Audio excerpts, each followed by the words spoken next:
Hi everybody and welcome back to a segment of Punky's Kitchen. Sorry I've been away for a little while, but I've been kind of crazy busy.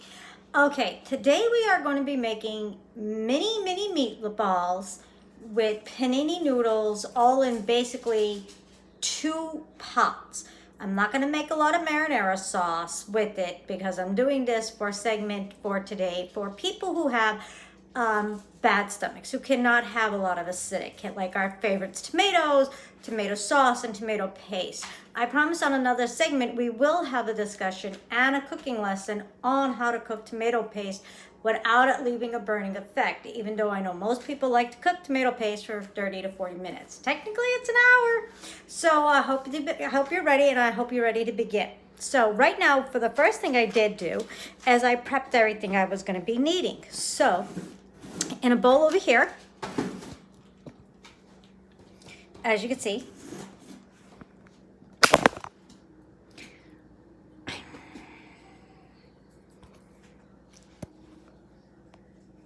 sorry about that. Over here in my bowl, I have some hamburger. It's hamburger, pork, and actually veal, believe it or not.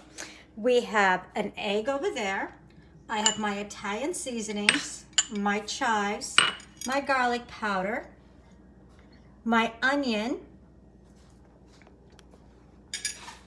my cheese. There's 6 Italian cheeses in there. We have some chopped garlic and some onions and my marinara sauce. And yes, I do like this brand of Panini. So let's begin.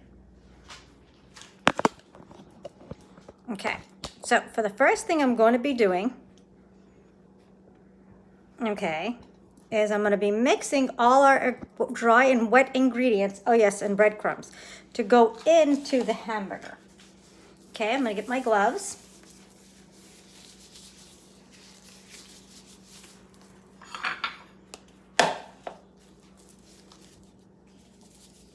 Okay. We are going to take our breadcrumbs. Now we're going to put some in. You can add as much as you like, how dry you want the meatballs, how moist you want them.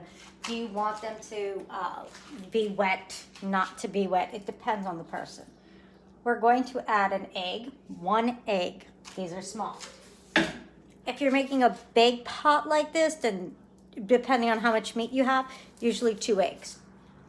Just think meatloaf. Okay, a pinch of chives with some thyme, oregano, and dill. 2 pinches of Italian seasonings. A pinch or 2 of garlic powder. My salt and pepper mixture. I'm going to only add a pinch of cheese because the rest of my cheese is going into the frying pan. Because like I said, we're making this into 2 pots. So I'm taking all my ingredients and I'm mixing it into the hamburger, my meat mixture.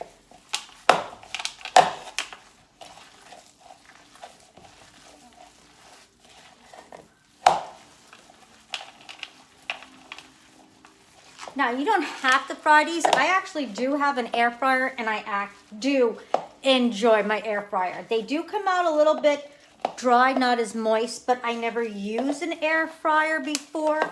I've always did it the old-fashioned way, either fried them or baked them, or made them like this and had them ready to go in a sauce. All right, I'm going to add a little more breadcrumbs because it still feels a little wet. Just a little.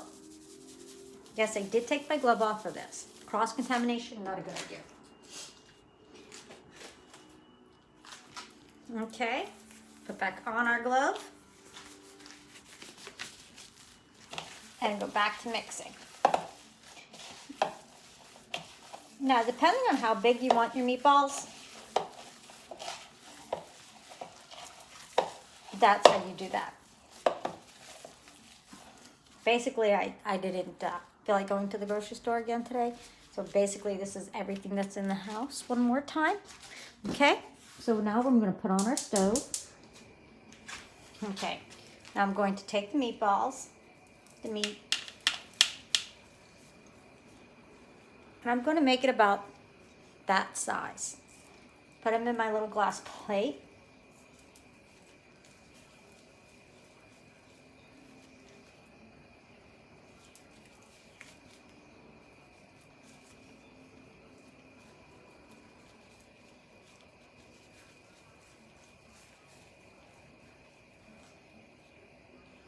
You can make as many as you want. You could actually freeze these later if you make a whole bunch. Not a bad idea, that way you always have it on hand. But if you don't like it, then you know how that goes.